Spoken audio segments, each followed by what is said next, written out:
Welcome to the Less Doing podcast, where you will learn how to start living more by doing less. Let me help you optimize, automate, and outsource your entire life so you can focus on doing the things you love.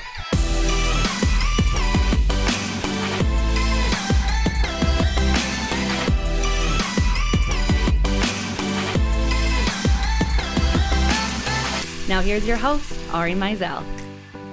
Welcome back to the Less Doing podcast. I'm your host, Ari Mizell, and fair warning, this is an explicit podcast in general, but I am going to start off with some explicit words. So if you're in the car, turn down the volume or put your kids somewhere else for now. I have Ryan Munsey as my guest today, the author of Fuck Your Feelings, and Master Your Mind, Accomplish Any Goal, and Become a More Significant Human, which all sounds like things I like to talk about. So Ryan, thanks for taking the time to talk to me. Ari, it's a pleasure to be here. Thanks for having me on the show, and I'm looking forward to diving into this with you. Yeah, so let's do exactly that. So for just sort of some context for people, this book is a neuroscience-based exploration of why some people succeed and others do not. It combines the latest research and science with the real-world practices of high performers to deliver an engaging, informative user's manual that helps us understand the space between our ears. So, Ryan, why you? Why me? That's a great question. I've been obsessed with human potential and human performance for, I could easily say my entire life, but I really started investigating it maybe about 10 or 12 years ago. I went to college at Clemson University. I grew up playing sports my entire life. I was not a good enough athlete to play at that level. If anybody is familiar with Clemson's athletic prowess, you can understand why that was the case. However, my best friend was good enough to be a high jumper there, and he ended up winning the ACCs 7 times as a high jumper. And through our friendship, I was able to hang out with him in the track team, and I got to witness elite human performance at an arm's length. And if you've ever seen an Olympic caliber or an NFL caliber athlete, you just, as soon as you witness that, you know you're looking at something different. And that was my first taste or first exposure to, really true high level performance. And I became obsessed with figuring out how to get there. And, like I said, over the last decade to 12 years, not only has that quest for knowledge been in the realm of physical performance, but in the realm of business and cognitive performance. I've got a degree in food science and human nutrition. I'm a former gym owner. I've been a bodybuilder and a fitness model in New York City. I've had the opportunity to do a lot of really amazing things, and I've had some success in my own pursuits, but I've also coached and worked with a lot of people who have had success in their own pursuits. And through all of those things, whether it's being a gym owner or a strength coach or a fitness writer or nutritionist, those are essentially transformations. And, I've been able to see what helps people and, what typically holds people back. And, this book was an opportunity to distill the research and the science from, academia and compare it with the real world strategies used by the Olympic and professional athletes that I've worked with, the special forces operators that I've had the chance to work with, and, all of the high school kids that I've helped get college scholarships to play sports. Like I said, I've gotten to work with an incredibly rewarding cross section of humans, and I've seen what works and what usually holds people back. So this was, I think, the most frustrating thing for me is, when it's that pain of not being able to do what we want to do with our lives. And this was sort of this is my best effort to help everybody who has that desire to move from where they are to where they want to be. Well, that's very selling. That really sells me on it. So, what Well, and again, it sounds like you kind of learned by doing. I mean, you obviously have your degrees, but it sounds like you just sort of got good at this. Yeah, that's absolutely the truth. I mean, this from your background. I mean, there's no blueprint or there's no playbook or program that we can sign up for to learn these things. And I think that's what life is. It's experience, and it's who you get to surround yourself with, or choose to surround yourself with. And we can learn from all of these people, learn from all of these experiences, and then, turn it into, a blueprint to help other people. And I mean, had I not been through these experiences or, met and encountered all of these people that, helped compile what is in this book, it wouldn't be possible. Well, and so now why fuck your feelings? What's wrong with feelings? Well, there's a few reasons. I'll give you three reasons that's the title of the book. Number one, it's as you read the book, it's in chapter 1. We'll talk about there's a cognitive researcher, neuroscientist, Antonio Damasio, who found out that around 95% of the decisions we make as humans are made based on how we feel in that given moment. And he discovered this by working with some people who had some injuries to their brain and certain areas that were responsible for feelings and emotions left people unable to make even the most simple decision, even something as simple as, where do you want to go for lunch? And what's interesting about that is, typically we would think that being able to remove emotions or feelings would make us robotic and it would help us to be better decision makers. But the truth is that it actually rendered people unable to make even the most simple decisions. So this isn't a book about, hey, be this macho, 1950s person that, ignores your feelings and, doesn't get in touch with, what's going on. It's actually quite the opposite. It's more about understanding what's going on from a biological standpoint, understanding that we are all humans, whether you're Oprah or Richard Branson and some successful person, that's still the same organism, still wired the exact same way as somebody who has not yet achieved what they want to achieve with their life. And bringing an awareness to this, which then creates choice and allows us to say, okay, this is what's going on, but that's not what's, if I choose an action or a step forward based on how I feel in this moment, as opposed to moving forward in alignment with my values and my stated goals. So that's where the whole master your mind and accomplish any goal subtitle for the book comes in. And then two other reasons that's the title. That's always been self-talk for me. It's always been something that I've used to, do the uncomfortable thing or make that phone call that I was scared to make. It's just something I just tell myself. I know that if I were to give in to my feelings and not do what I was supposed to do, that would hinder me from getting where I want to get with my own life. And the third reason is it's provocative. It stops people. And, there are so many books out there. There's so many books in bookstores or as you scroll through Amazon. And I wanted something that, would stand out. Yeah. Well, and it does. So can you talk about polyvagal theory? Yeah. So I came across Dr. Stephen Porges's research a few years ago and actually was lucky enough to interview him on a previous podcast that I hosted, the Optimal Performance Podcast. And Stephen Porges is a really, really smart guy. Actually, back in the 1960s, he discovered heart rate variability, which in the world of health and fitness over the last few years has become a very valuable metric, and for good reason. It was funny, when he tells the story, he talks about other scientists not believing him and actually telling him that the variability in his data was proof that he was a bad scientist. So we have to give him a lot of credit and a lot of respect for being persistent and not listening to people who were saying that, he made mistakes in his data collection.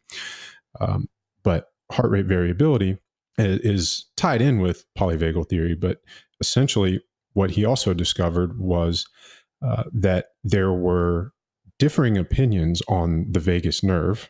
And the vagus nerve is the 10th cranial nerve. It connects the brain and the gut, and actually not just the gut, but all of our visceral organs. And what Dr. Porges posited is that there is a hierarchy of how we can respond in any given situation. The first two levels are the most primitive, and they are rooted in our limbic system, that lizard brain. The first one is immobilization.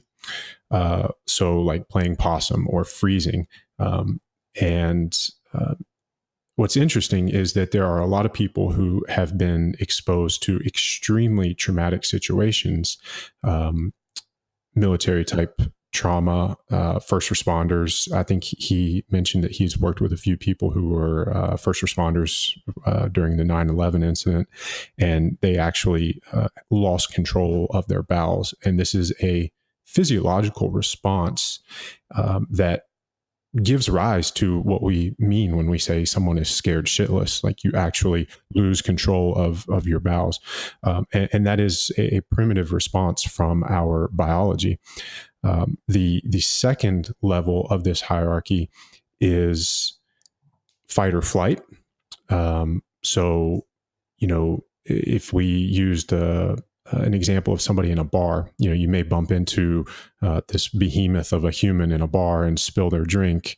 That first response of immobilization might be to, just drop into the fetal position and try to protect yourself. The second response may be fight or flight, where you either choose to fight this thing or you run away. And both of these are sympathetic nervous system responses. And again, rooted in that primitive lizard brain, the limbic system.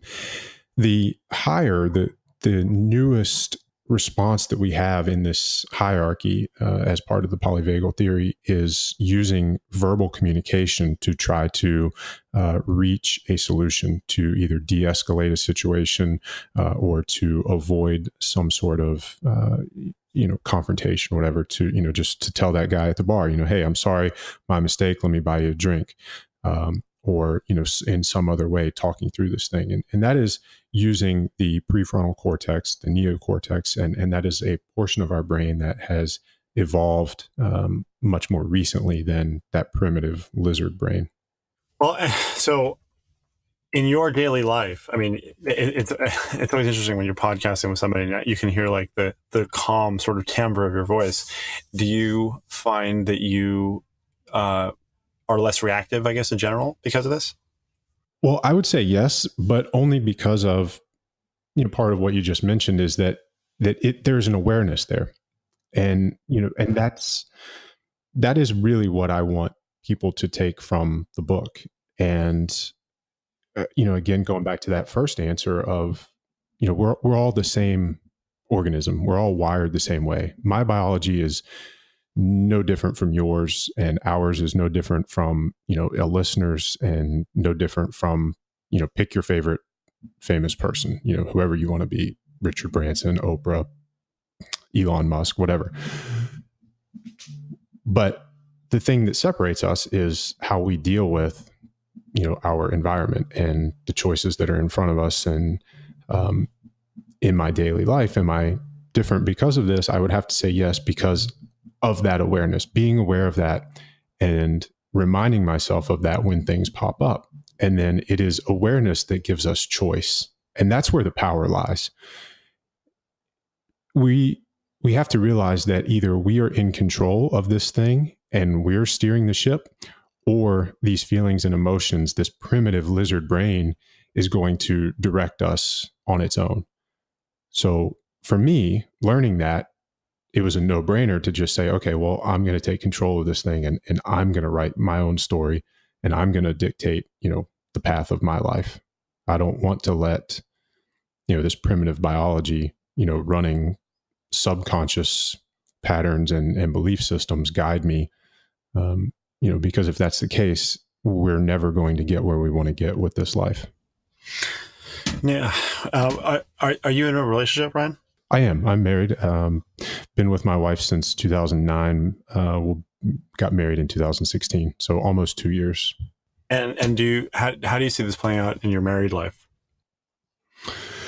Well, I'm really fortunate. My wife is smarter than I am, and she's an internal medicine physician. So we can have some really cool conversations. When we met, she was a yoga instructor and a group exercise instructor. So fitness, meditation, health, these things have always been a part of her life, and big things that we bonded over as we began our relationship. So. What's really cool is that we get to learn and explore these things together, have these conversations, and build them into our relationship and the practices that we put in place to strengthen our relationship and make it one that grows and builds over time. Oh, sorry. Yeah, I thought you were going to keep going. Sorry. I mean, and like any couple, I imagine you have fights, right? So like, how does that play out in that? I'm trying to get very specific here, obviously. So how in like that situation does that play out? Are you sort of stop and?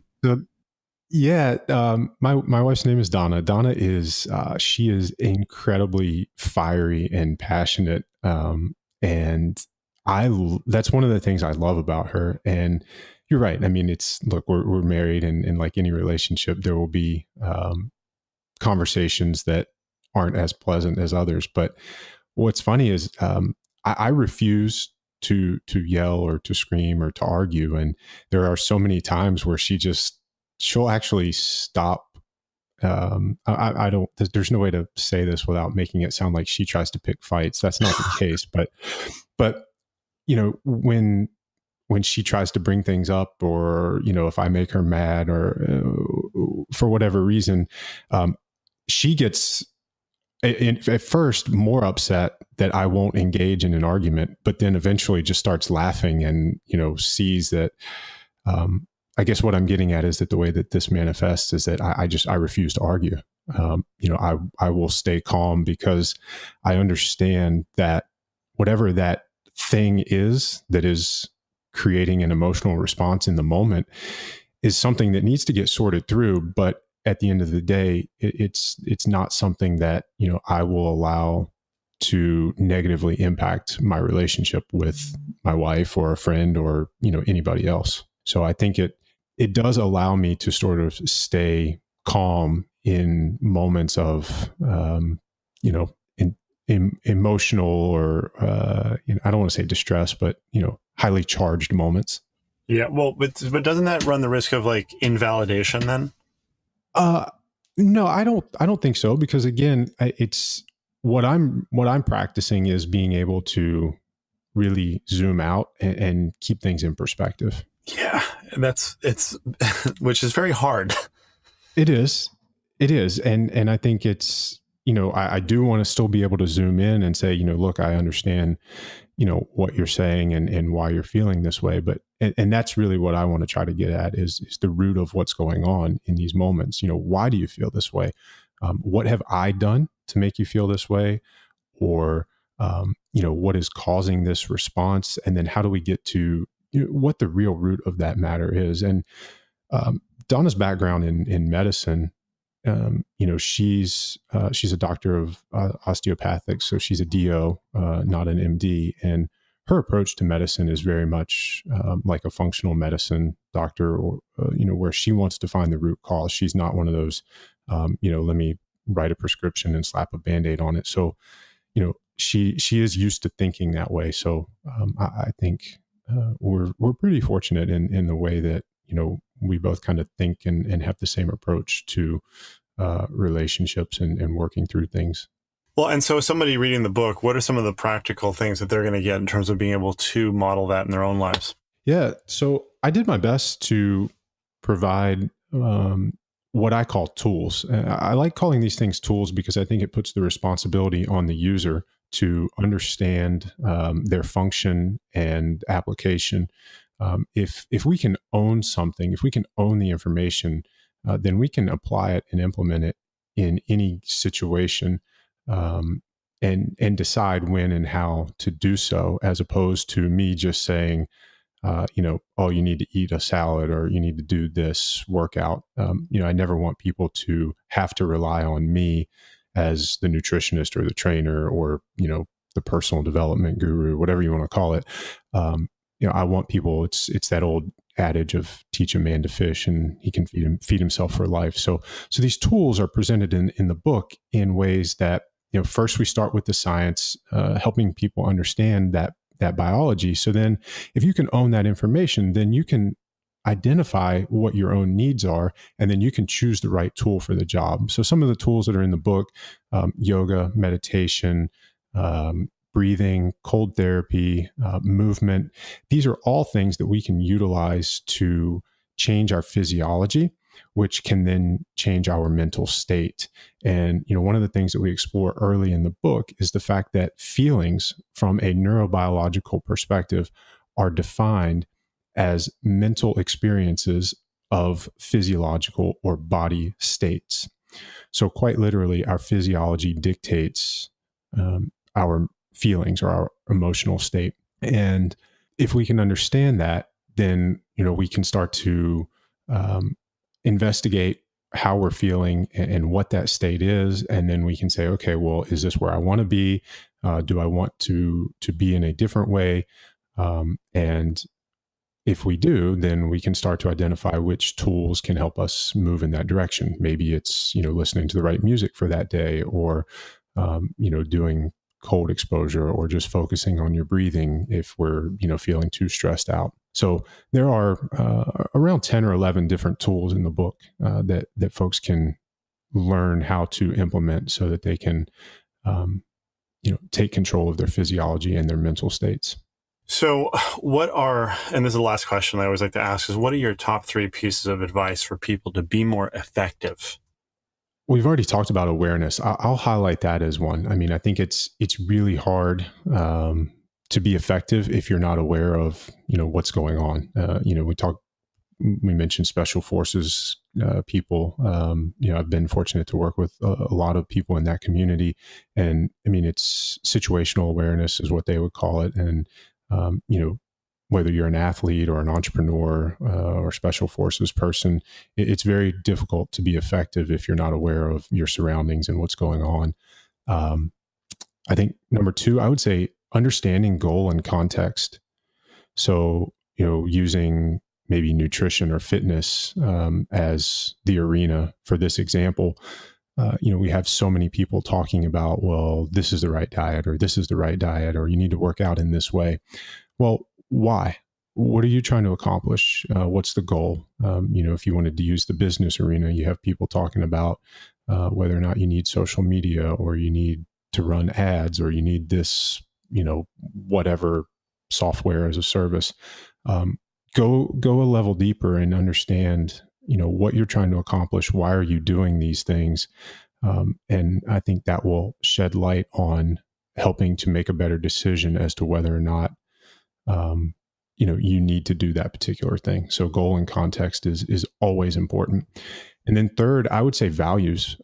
Define your values, and those can serve as not only a compass to help guide you in the right direction, but they can serve as a screen or a vetting process to help understand if opportunities or people are the right things to say yes to.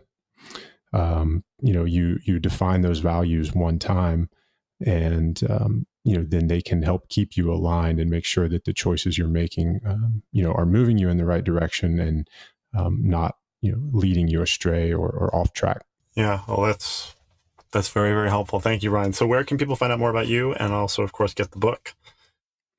Yeah, so the book is available on Amazon right now. We just sold out at Barnes and Noble, so hopefully they'll be back in stores. And my website is ryanmunsey.com. Instagram is @RyanMunsey_. And my podcast is the Better Human Project. So any of those places. Awesome. Well, Ryan, hey, thank you so much. That was great. All right. Thanks for having me, man. This was a blast. Thanks for listening to the Less Doing podcast. If you'd like to get more done in less time, join our exclusive community of entrepreneurs and visionaries, the Less Doing Labs. It's free and just for you. Go to lessdoinglabs.com/more done.